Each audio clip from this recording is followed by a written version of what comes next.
All right, ladies and gentlemen, we are live today right here in the beautiful Buckhead community of Atlanta. If you're coming on, please do me a favor. Hit the like button, hit the share button, tag Lolly Dolly everybody, and let them know we are live on this beautiful Wednesday, W-I-N-S day. So for those of you that have been waiting for us for the past few minutes, we had a countdown, a timer. We were working out a few things to make sure that we could share this valuable, vital information with you. Please hit that like button, hit the share button, tag Lolly Dolly everybody, and let them know Prophet Ramon, the squad, we are here. We are live right here in the beautiful Buckhead community of Atlanta. This is the day that the Lord has made. Let's rejoice and be glad in it. Please, if you got friends, you got family members, you got co-workers, you got colleagues, if you got a business and you got employees, you should invite them to come on, even if it's just for them to see that you are educating yourself and exposing yourself to different information that can help you. For all of my family who's in the faith community, you're a pastor, you're a preacher, you're a minister, you're a leader, you are a believer, you should be calling all your colleagues, all your staff members, your volunteers, your ministers, your church workers. It's very important, at least at this point in history, for even those of you that are in ministry to understand business concepts, business principles. It don't mean you watering down the gospel. It don't mean you compromising the integrity of what you're doing in your nonprofit or your church and ministry. It just means that you're willing to be an adult and to take responsibility for the things that need to be done. So welcome to the Ramonepreston Show.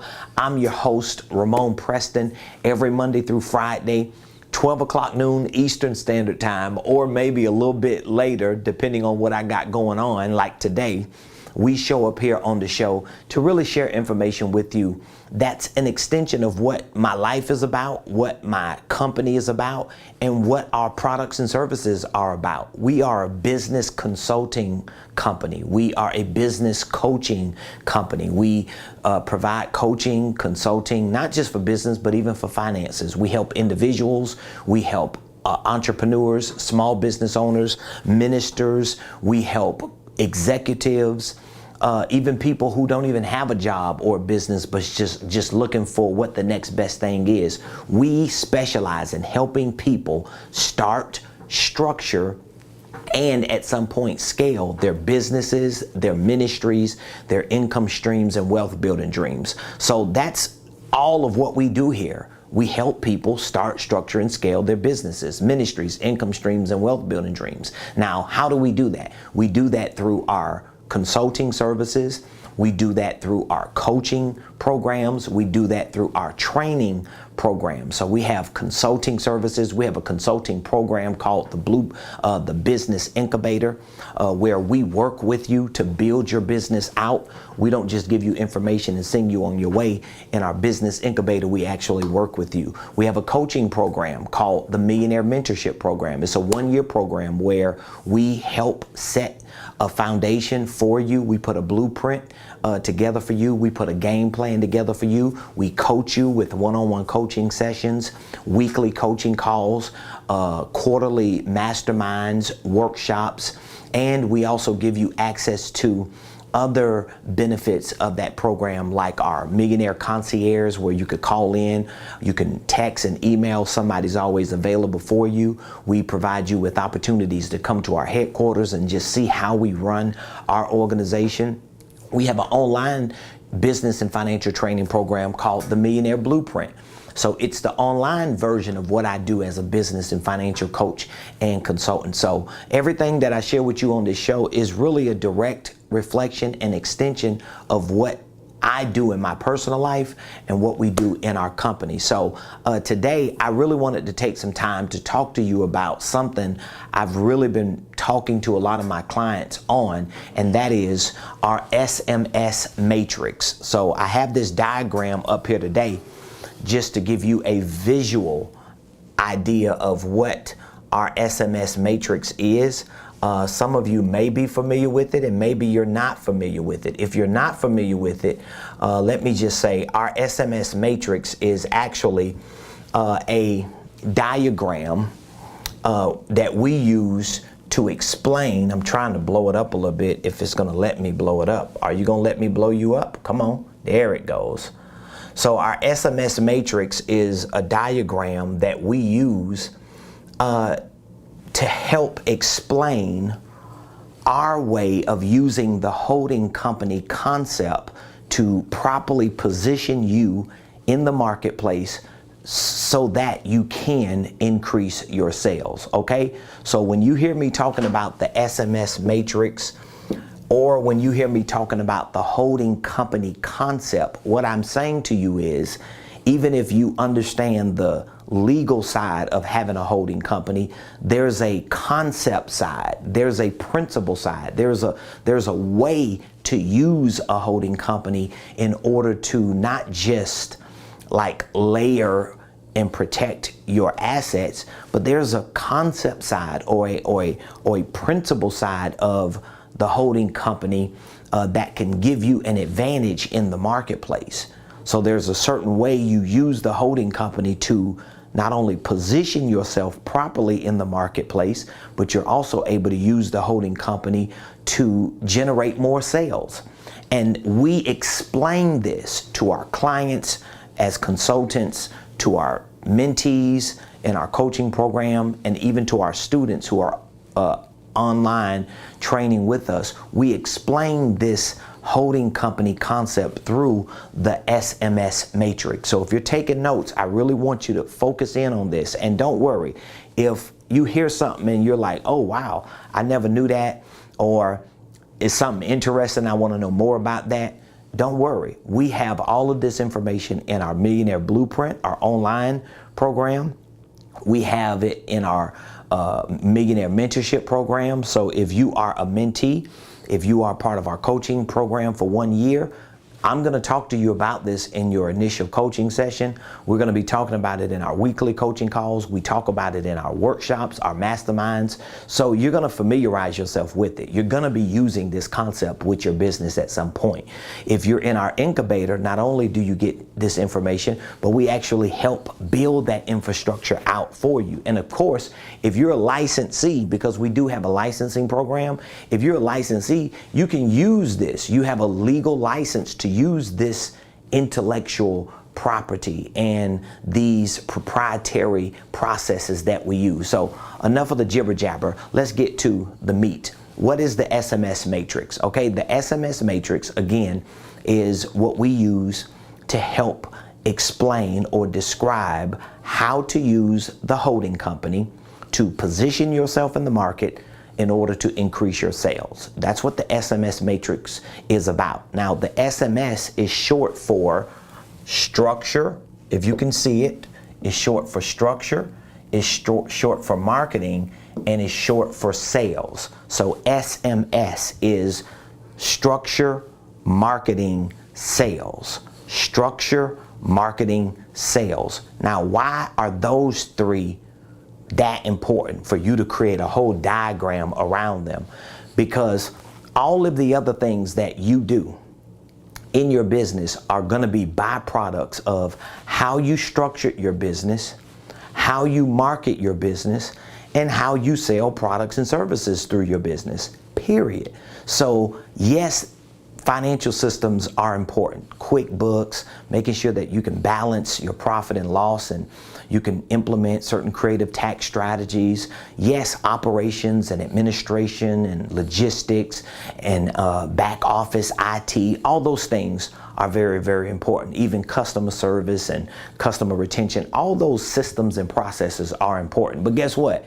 None of that is going to mean anything if you don't make sales, because you ain't marketing and you don't have the right structure. So a lot of businesses, they are marketing, they are making sales, but they're not maximizing their business structures and systems and processes and practices in a way that they can actually increase that and expand that and accelerate that. So this is why I teach this. I created this because it worked for me. So for years, I was doing business backwards, okay? I went from just a hustler, scrapping, trying to figure out how to make a couple dollars on the weekend or on the side, to really moving into entrepreneurship and realizing that, wow, I'm an entrepreneur. I have that gene. I've got that itch, right? And what I realized was all this entrepreneurship that I was doing, it was generating some revenue. It was making a little money. It was giving me a little steam and a little momentum, but it wasn't consistent.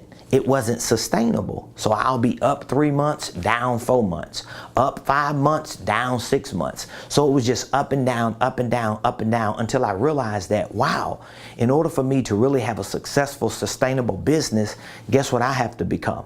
I've got to become a legitimate business owner. I'm sure all of you have or are experiencing this same process, right?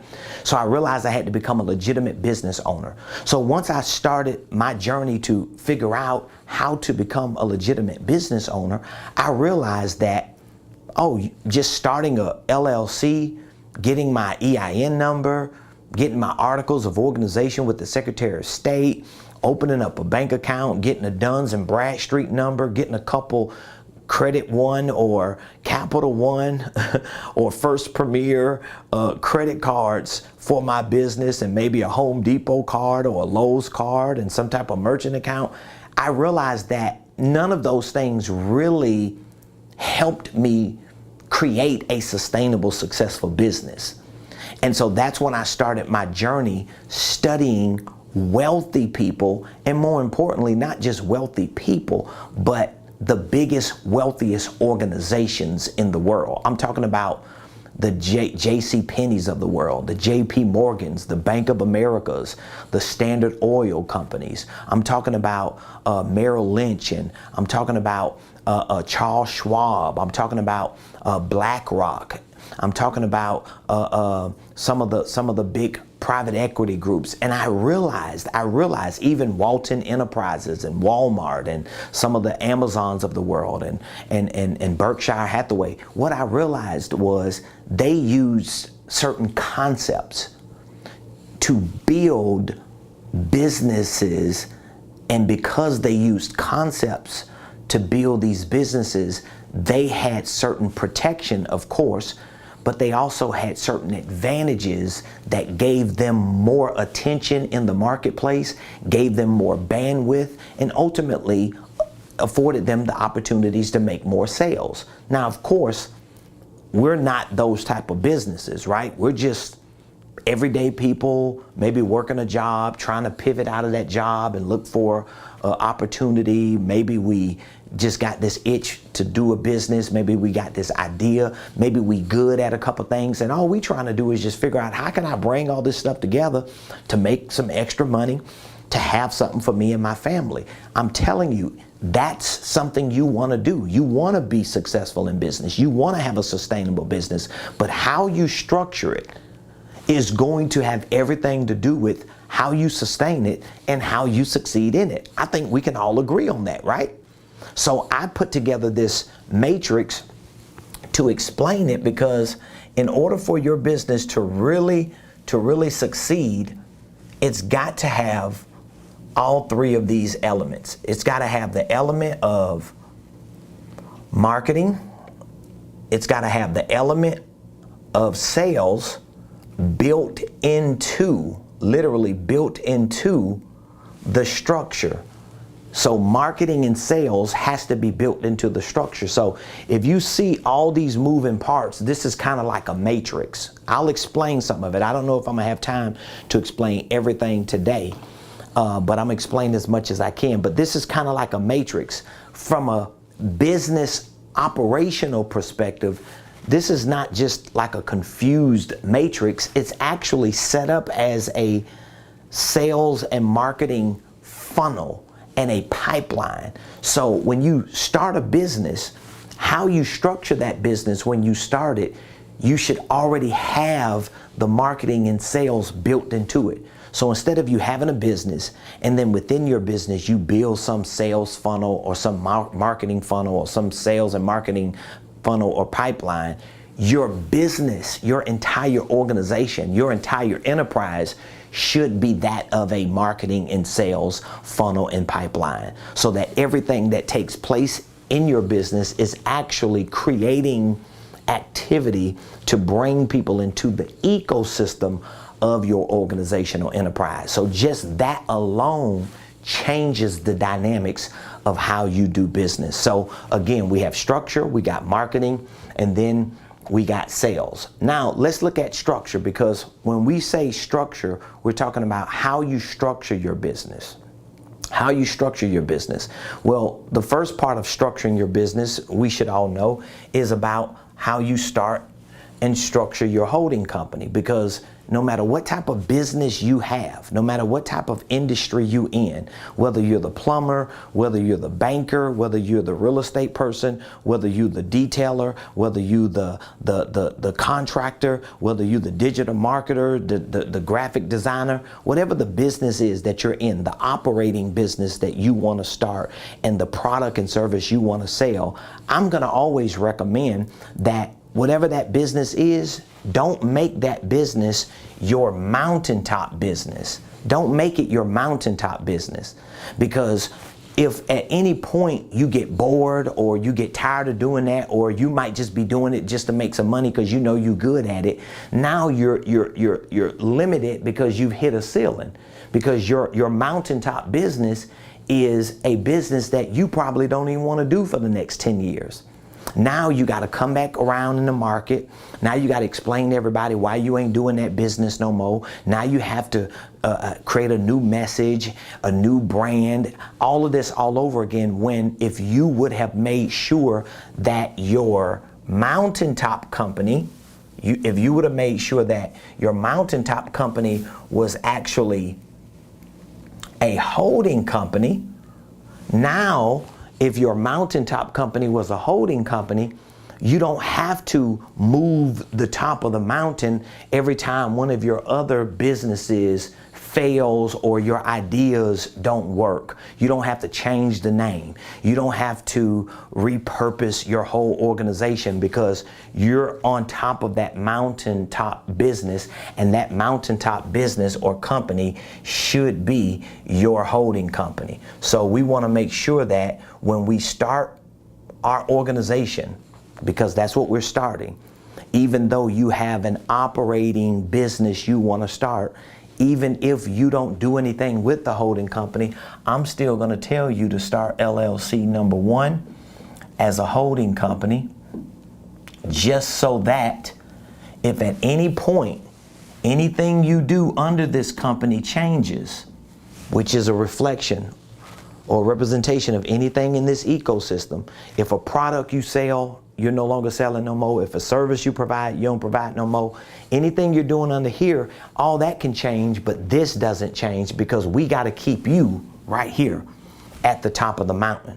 So this is about starting and structuring your holding company. So that means you got to file your holding company paperwork. You got to form your holding company paperwork. A lot of people don't even know how to file and form their paperwork. Now, I've got a couple options for you if you have trouble understanding how to properly file and form a holding company. Number 1, I have a holding company course and startup kit with video walkthrough tutorials to show you from beginning to end how to obtain your EIN number as a holding company, how to obtain your articles of organization with the Secretary of State as a holding company, how to draft your operating agreement as a holding company, and I'm educating you on how this holding company should actually run. What do you do with it now that you have it?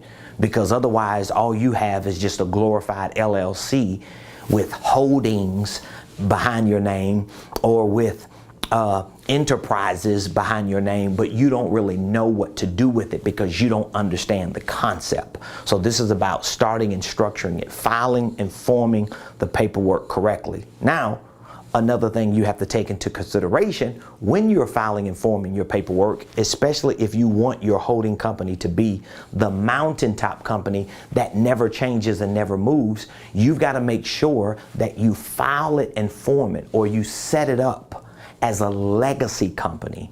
Now you have to take legacy into consideration. I like to focus on the 3 B's. So the B of your business, this is your legacy, and this is your name. So I always tell my clients that when you're trying to figure out what is the first B of your infrastructure with regard to your legacy and your name, you got to think about, like, am I naming my first business the name of something I want to do today, but I might not want to do tomorrow? So for example, if you name Ramone Construction Services LLC, well, what if I don't want to do construction in 3 years? What if I find something better to do? What if I don't even want to do it now? I just have to do it. Why am I going to name my first business Ramone Construction? I should name it probably Ramonepreston Enterprises. So now it covers a conglomerate of things, and Ramone's Construction can actually be a subsidiary if I wanted it to be, but at least I don't have to change this. So Ramone's Construction is just a part of the brand identity of the business conglomerate of Ramonepreston Enterprises. This is how you have to think, because remember, if you're standing at the top of this mountain, you can't afford to be on the top of the mountain going into the marketplace and trying to explain to the world the 20 different businesses you got, the 80 different products and services you have. It's confusion. And guess what? Most business owners and entrepreneurs that have that problem, they're not marketing themselves right, if at all. And most likely they're not selling anything of value because they do not have a presence in the marketplace that people can be like assured that they're going to be there for a long time. So you want to make sure the first B of starting your LLC, number one, your holding company, is checked. Your legacy. It needs to be a legacy name. So it may be your name. It may be you and your wife's initials, Enterprises. It may be your granddaddy's name, your mother's maiden name, all your kids' initials name. Whatever it is, you need to think about the B of the legacy and the name. The second B is the brand identity. Like, you need to think about the brand identity. What is the identity of your business? Because if you have one name for your LLC, but then you have this whole nother idea of what your brand is about, and it's not even reflective of what you're doing at the top of this mountain, again, you're creating confusion. So you need to figure out what is the consistent brand that you are building. This is one of the reasons why our holding company, our LLC number one, is called Ramonepreston Enterprises. Why? Because I wanted to check all of the B's. I wanted to check the business, whose legacy is it, whose name does it represent, the brand identity. What is the brand identity? The Ramonepreston brand, the RP brand. So now when you see that RP logo somewhere, I got it everywhere. See that? Even on my coasters. When you see the RP logo somewhere, you're like, oh, that's Ramonepreston. At least at some point you'll think that. When you see Ramonepreston, you're thinking about a legacy, you're thinking about a name, you're thinking about a business, you're thinking about a brand identity at some point. And then the third B is the brand ambassador. The brand ambassador. So who is the brand ambassador? I am the brand ambassador. So now it makes it easier for me to set up, to start and structure my holding company, file and form it correctly, and then stand on the mountain. Now I don't have to move because I'm gonna always be Ramonepreston. And whether it's Ramonepreston representing water, Ramonepreston representing coasters, Ramonepreston representing clothes, Ramonepreston representing coaching, preaching, ministry, whatever, it's still a part of a brand that no matter what changes under here, this doesn't change. Am I making sense to you? That's why what I'm saying to you is so powerful. And a lot of my clients that get this information for the first time, it literally just changes their lives because they realize that, wow, I've been doing it wrong for a long time, and now I want to do it right. So listen, here's what I want to do. I would love to find out from those of you that are watching me today, what do you think about this SMS matrix? What do you think about how I'm explaining the holding company concept? Is it making sense to you? And if you don't have a holding company, I want to ask you a question. If it's making sense to you, do you think it's important for you to have one just so that you can be properly positioned, number one, at the top of the Mount Rushmore of your enterprise, but number two, so that you can have something that's consistent, that's not changing and moving every 3 to 5 years, because that's not what we want to do. Okay, I would love to know if you have one. Do you understand what I'm saying? And I'll make this last point before I go, because I know I have so many things that I could be talking about today, and I'm trying my best to get as much of this content in so that you can really just wrap your mind around how important this concept is.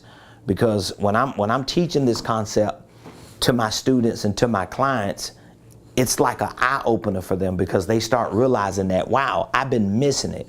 Okay, so we have our structure. Let's just assume we started and structured our holding company, right? LLC number one, we filed it right, we formed it right, we got our operating agreement in place, we have the right name that represents a legacy, we use the name as brand identity, we have someone who could be designated as a brand ambassador. Let's assume we check the box of those 3 B's. Now, what is the next important aspect of this whole structure component to the matrix? Well, the next important factor is how you position yourself as an expert in your niche in the marketplace. Because remember, we want to focus on marketing. So if you're here and this is your holding company, and you have divisions and subsidiaries, and you have like a whole world of products and services, now it just makes it easier for you to conduct a business here, and really, you know, like you can handle the traffic. You know how to direct the traffic from up here. Because now when you go into the marketplace, you're not having to explain 20 different things. You're just explaining, hey, my name is Ramonepreston of Ramonepreston Enterprises, and here is what we're made of. Now I can bring you in, and I can direct traffic to make sure you get to where you want to go, whether it's roofing, whether it's painting, whether it's apparel, whether it's digital marketing, whether it's car services, whether it's transportation services, whether it's trucking. All these things, they should all still be in the ecosystem, not up here at the top, because number one, you're going to be confused if it's like that. So now we want to focus how do you position yourself as an expert in your niche. This is a critical, and really it's kind of like a fatal mistake a lot of entrepreneurs make, because what they do is they don't position themselves as experts in their niche in the marketplace. They don't position themselves as experts in their niche. So what do you mean by that? Here's what I mean. Let's say, for example, if you are the plumber. Let's just say, for example, you're the plumber. Okay? Let's say if you're the plumber, right?